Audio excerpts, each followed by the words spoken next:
to convey to you, and I feel like this video might run a little bit longer, mainly because the messages are a little bit convoluted. Okay, so I'm going to try my best, and while I'm doing that, we'll get the cards shuffled out for you for this month. So first of all, they mention here very, very strong protection. You have some spirit guides, passed away loved ones from the paternal side of the family who are trying to come into the picture and communicate with you. And one of the messages that came out strongly through this is they're saying that you were given the right preconditions to thrive, to flourish. Once almost there, almost at the apex of your ultimate achievement, of your ultimate potential.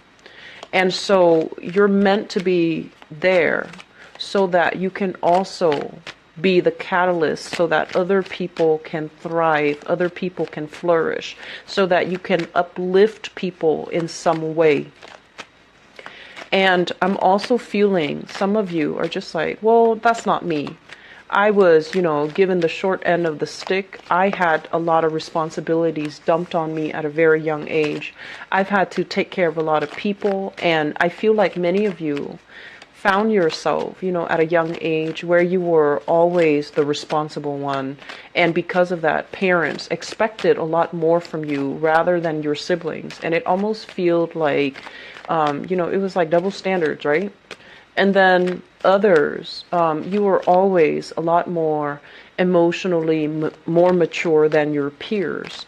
And so you felt like you had to sit through very tedious, very superficial conversations. And you felt like the friendships just didn't bring you that sense of emotional homecoming, emotional satisfaction, emotional embeddedness.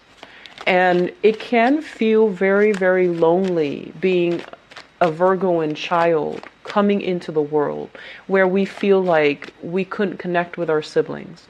And then going out into, school, into the public space where we feel a little bit like we couldn't connect emotionally with our friends, our peers, people that are in our same age group. And then you find yourself, inevitably as an adult, and in every work environment, you outperform the people around you. And you're like leaps and bounds ahead of them in terms of your personal sense of work ethics, in terms of your personal sense of responsibility. And you might see some people reneging on their responsibilities, but getting ahead in life, reneging on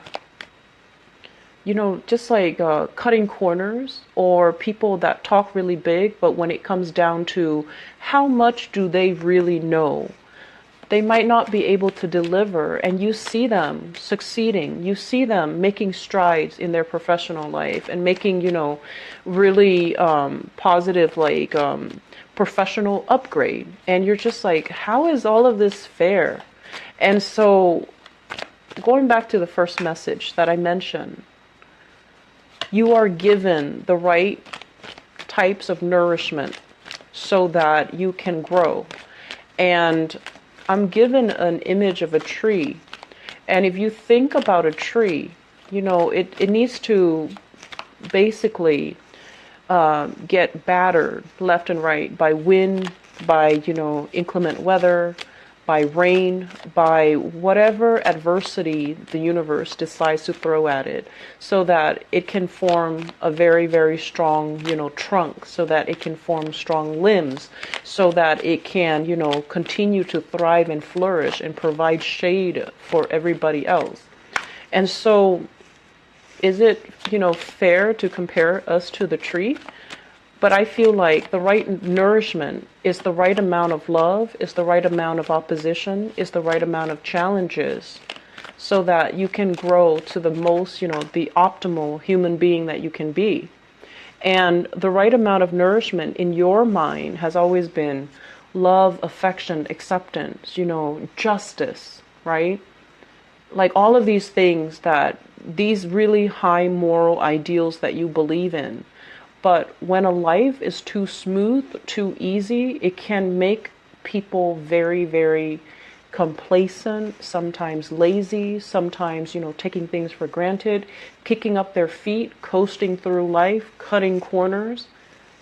And who knows, they might still get ahead. But the point here is that you have to really think about what is the right types of nourishment that we can give to another person. Is it all going to be a bed of roses where they have no problems in their life and hope that they won't come out complacent and lazy and, taking things for granted and feeling entitled? Or do we have to throw a little bit of opposition in the mix so that they can they can become somebody who is emotionally strong, physically strong as well, and someone who is able to, be resourceful because of some of the challenges they've had to deal with? Or they could, grow up in the face of opposition. It makes them, or it forces them to be a lot more clear-minded about what they believe in, defending their values, and standing up for integrity and honor, and all of those high moral ideals that you believe in. So, having said that, here's what I'm feeling. I'm sensing that this is a month where you kind of really look at, and really, really look at, where did I come from? What environment did I grow up in? And how has it made me the person that I am today? And then how does that prepare me for the adversity, the challenges, as well as, the career path that I'm supposed to be in?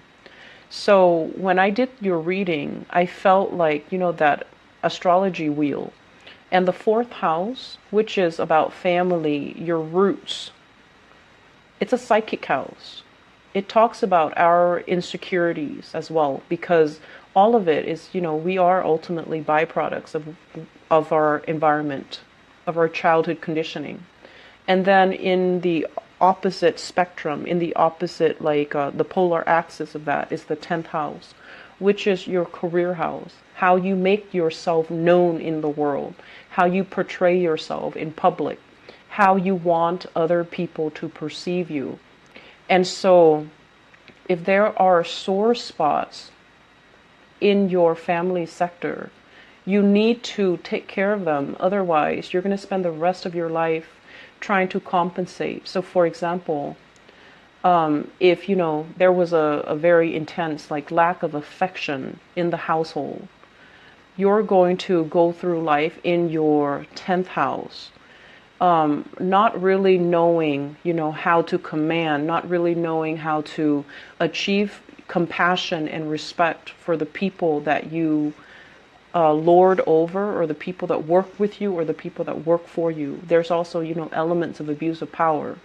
And then likewise, if you're in a home environment where there has been a lot of control and dominance, and I almost feel like they're saying here, ego conflicts and issues of dominance.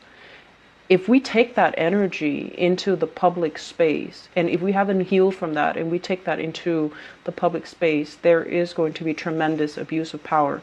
So I want you to think about these things, okay? And then I'm going to go into the reading now. Think about those things, and we're going to talk about how everything ties in together, okay? So let me talk about you guys. First of all, we have here the Justice card. And I feel like this is not so much about, court cases, legal battles, or anything like that. I feel like it deals more with the way that you believe in justice, okay? I've worked really hard and I deserve this. The other person is cutting corners. They don't deserve a promotion. They don't deserve a pay increase. They don't really deserve, all the good things that are coming their way.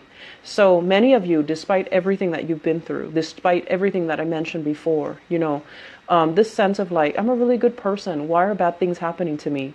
Or why am I not getting recognized for the work that I do, for my skills, for my assets, for everything that I bring to the table. I feel like there is a sense here that they're reminding you, they're gently reminding you that you're seeing things from your own perspective. You don't know where the other person has been. So for you to say, or for one person to say, that person, they slack off and they don't really deserve it. I feel like maybe they deserve a little bit of leeway. So maybe they need this pay increase, this promotion, a lot more than you do. Maybe they have other things in their lives that are kind of like spiraling out of control. So they really need this one boost of self-esteem. Otherwise, their house of cards would crash. So I feel like it's really important for you guys to hang on, first of all, to these high moral ideals. But at the same time, do not be the person that makes these judgment about who is worth it and who is not. And especially do not turn this judgment, this criticism onto yourself, where you feel like, am I really worthy? Am I really deserving? Because I feel like there is a big element here about you feeling that way.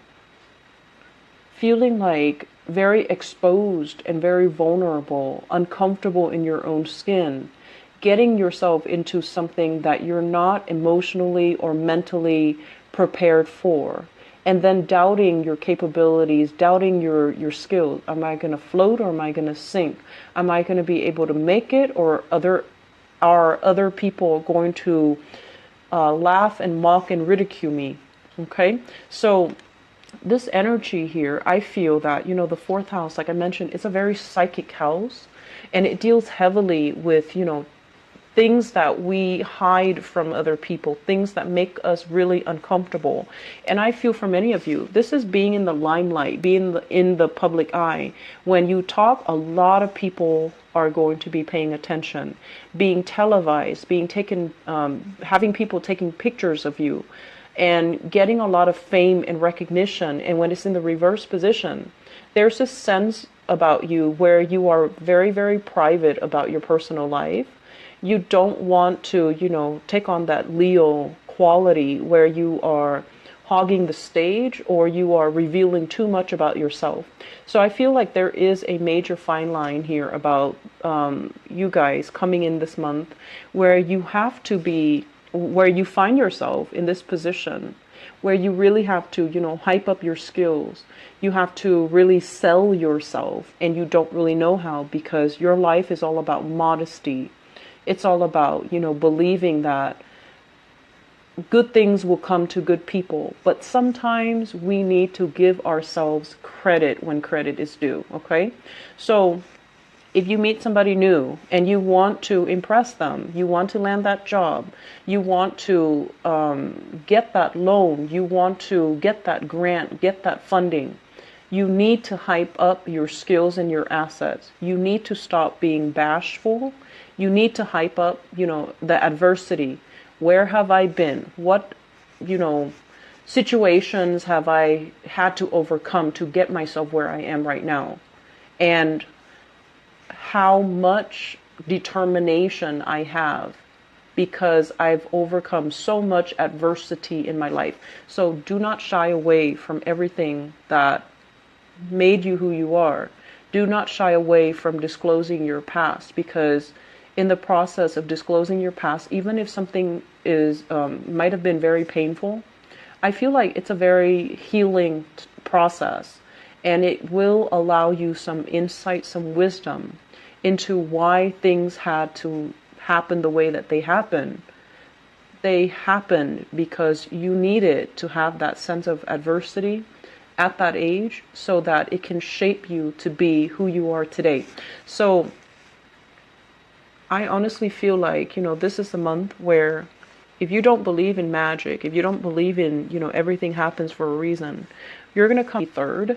You're going to come out of it thinking, I'm still alive and life is great and, everything is magical. And so I feel like there is a fairy tale ambience that is happening through this entire Mercury retrograde cycle. You're going to come out of it with all the fog lifted, questions that were unanswered, things that were very unclear, people deceiving you, things that you might have felt like there's something up, but I can't really put my finger on it. All of that is going to clear up, and you're going to know exactly what happened and where you stand with people. So we're coming, out of this Mercury retrograde cycle with a lot more clarity, with a lot more, I want to say, insight into other people. Why did this person say it like this? Why did this other person not say anything? Who are my allies? Who's there for you? Who's telling the truth? Who has my who is supporting me, and who's really, working against me? Who do I need to leave behind, and who is really showing their true colors? So I definitely feel that, you are a really, really good judge of character. You do give people the benefit of the doubt, but I know that many of you are very good observers. You pick up nuances in social interactions. You pick up nonverbal cues from people when you interact with them. And you always have really strong intuition about people because you have an eye for detail. But a lot of the times, the self-doubt, I could be wrong. I saw this, but I could be wrong. Or I felt this, but I could be wrong. Listen to your intuition, because I feel like it's never failed you in the past. It's helped you survive some very perilous situations in the past. It helped you navigate things. It helped you find things when you needed resources, but resources were not available. Okay? So moving forward, I'm going to talk about a few more things. I apologize for the noise in the background. First of all, this is a card about self-employment here. So for those of you who are thinking about changing a career path, or, at least like segueing into a career path where you can expand your business, be a business owner, start a home-based business, or even start collecting clients. So in order to start your own business, recruiting people, getting, even funding for some type of a home-based business, or to start up something. Startup comes to mind. So I feel like it could be technology. And I feel like for those of you who are not heavily, technological, you might need to employ other people to work under you. And these people have the technological know-how, and so they're working under you. And it can feel very, very scary when you're not an expert in your field and you're trying to venture into that field, and you have to delegate responsibilities to other people. And they're experts in their field, but you're overseeing the work, and you might not, know 100% everything that's happening. So that process of like having trust and faith that the other person is going to do their, uphold their end of the bargain and do the job properly, I feel like it's still very, very scary. So I feel some of you who are business owners, you're contracting out your work. You're hiring new people, you're overseeing the new people doing the work for you, and it can be very, very uncomfortable. And you're kind of battling yourself to not micromanage, because you know that, micromanagers are not very well liked. And then you also know as well that if you breathe down their shoulders, they're going to be resentful, they're going to be up in arms.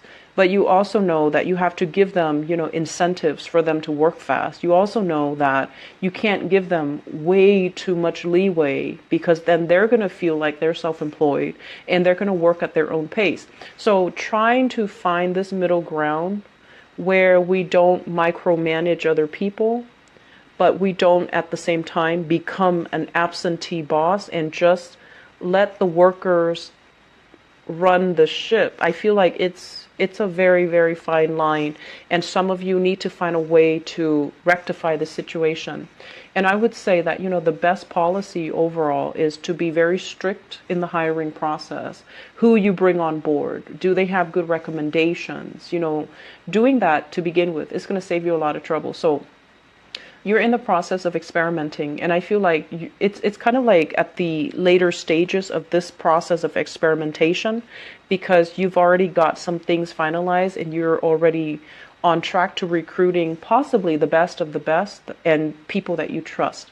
So I feel like there will be a lot of opportunities for collaboration. I feel that there will be opportunities, for leisure time, mainly because other people are doing the work.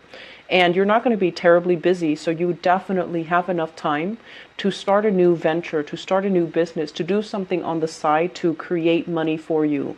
Look into the stock market, look into, investment opportunities, and, studying something that you've wanted to undertake but didn't have the time in the past, okay?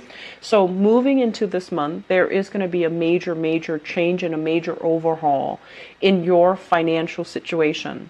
We have here the Four of Pentacles and an Eight of Pentacles right on top of each other. So this is kind of like releasing something that is very security oriented, something that we were very, very fearful to let go because we feel like, what's the alternative? Once I let this go, what else is going to be in store for me? Am I going to be the same? And in the process of letting it go, I feel like there's a doubling in income. So for some of you, this could also be like mortgages, selling property, selling things that you don't need, putting things even online, and getting rid of things that are really, clogging up your life, that are really bogging you down emotionally and physically, okay? Getting rid of things. So I do feel like a huge income jump here. So if you are adamant about, looking for work, because this is all about sending pieces of yourself out into the universe, either through resumes, through CVs, through some type of, especially online nowadays, online job recruitment portals. I do feel that it's going to allow you, the steps to get there so that you can double your income, so that you can achieve a lot more job satisfaction, have a lot more free time, even reducing the amount of hours that you work so that you can work and not feel pressured. So I feel that there is a process here of separation from a specific environment, releasing expectations and, releasing control in a situation. And once you are able to do that, you're going to breathe so much better. You're going to feel this burden, alleviating from your chest, and you're going to feel very, very, very happy and secure, okay? I feel as well, I mentioned earlier, I do feel a very strong maternal, paternal vibe, especially with this Nine of Pentacles. If you are at a point where career and work and money is flowing well, and you don't have to worry about, how you're going to make money, living from paycheck to paycheck, you don't have those concerns anymore. The major concern, I feel, is going to be family related, okay? And you're going to have to also relinquish control. Don't be the one person that comes to everybody else's rescue. When they mess up, let the other person deal with the consequences, okay? This is how we teach accountability, and this is how we teach someone to understand actions and consequences. So this is a card kind of like, control. A lot of the times we intervene, we step in for somebody. It's also because we want to be involved in that situation. We want to control the outcome in that situation. And we also have this, this latent inability to trust that the other person can do it the right way. So it boils down to control. And once you relinquish that, once you let somebody, step up to the plate, take care of things when they go awry, so that they can work on their problem solving skills, so then they can work on critical thinking skills, so that they can learn to be self-sufficient and to be as well resourceful. It's going to alleviate a lot of burdens for you. So if you've been kind of like that mother hen, if you've been constantly monitoring and taking care of everything, this is the month for you to delegate. This is the month for you to sit down and really think about where you're giving your energy away. Because in the process of delegating, in the process of trusting that I'm over here and the other person is in the office working, are they really working? I feel like they're working. You can trust that they're working. And so relinquishing control and allowing the other person to step up and take care of things, I feel like it's a major, it's difficult. And I feel like for some of you, it can bring about a lot of anxiety because you want things done a certain way. And I'm also feeling as well, it's almost like this Aquarian energy, this need to control and this need to have things a very, very, very specific way for no other reason than just because you want it a specific way. And so we have to let go of those irrational methods of behaving. Okay, so we have to let go of these things, and we have to aim for this sense of balance, this sense of harmony as well. That if we trust the other person, if we give them room and space to breathe and to thrive, that they're also going to breathe and thrive. And that pretty much, sums up the first 6 cards here. The second part of this equation here is, it seems to me like in love relationship, there are options on the table. Okay, so we have here the Lovers in the reverse. And the Lovers in the reverse is usually a situation where there are too many people interfering in a love relationship. So you have here a fire sign, Sagittarius, Aries, or Leo. And I feel for some of you, this is somebody not approving of your relationship. And they're not disapproving of your relationship for no other reason than because they don't like the relationship. So it can be irrational. And then we have another person. This is a water sign, a Pisces, a Cancer, or a Scorpio. And I feel like for some of you, this is somebody in your life that is trying to move on. They're trying to exit the picture. And I'm also feeling as well, if you are debating between these two characters, if it's a situation where both of them are involved, I feel like the fire sign might be a more truthful, honest, stable relationship partner. I'm going to go into your love reading in a little bit, but I feel like this reading is very, very loaded, okay? It's loaded with messages, and I feel like it's very, it's forcing you to really think about, some of the things that you have grown up believing about yourself. Are you lovable? Are you worthy of all these good things that are coming to you? And I also feel as well, it's forcing you to re-examine some things in terms of, you've had to deal with a lot of difficulties at a young age compared to your siblings, compared to your peers, like I mentioned. And these are character building life events that shape you into the person that you are right now. And so if there are grudges, with siblings, with family members, if you're holding grudges, you need to let them go. You need to release them, because these people form kind of like a soul contract. They're here to help you get where you are today. They've had to make sacrifices, great sacrifices.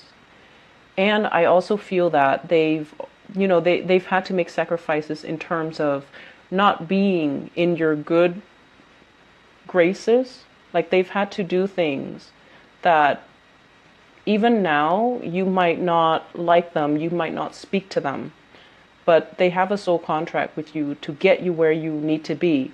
And so in the process of fulfilling their soul contract, they might have falling outs with you, and you both might not be talking. You're at a point where you're really, really happy, you're on top of the world, you're elated, and financially you're very secure. And they're at a point where their health is diminishing.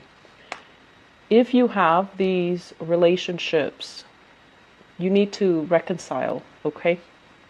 Because they're there to teach you some things. And I feel like in our human forms, we don't always make the best decisions, and we don't always heed our higher intuition. But I feel like there's something more at stake here. And I feel a lot of it has to do with, we needed to experience these things, these relationships, these ways of loving, these ways of behaving at a young age, because they're shaping you into a much stronger person. If you didn't experience the adversity, you might be at this point taking everything for granted, coasting through life, and, at the end of your life, having an easy life, but then not having that strength of character that comes with, living a life of adversity. I hope that makes sense for you, Virgos. I feel like you need to hear this message, and so I hope it is helpful. You have a lot of good things coming into the picture, but I feel that we have to rectify some things from our past. We have to set the record straight. We have to heal from some things, okay, so that we can move forward. All right. Best of luck, Virgos. I will talk to you soon. If you're feeling frustrated, wait until the end of the Mercury retrograde cycle. Everything's going to seem a lot better. There's going to be clarity coming in, okay? You're not going to be walking through this fog anymore. Everything will start to make sense, okay? And especially other people's intentions, okay? So I'll talk to you guys soon. Take care. Bye-bye.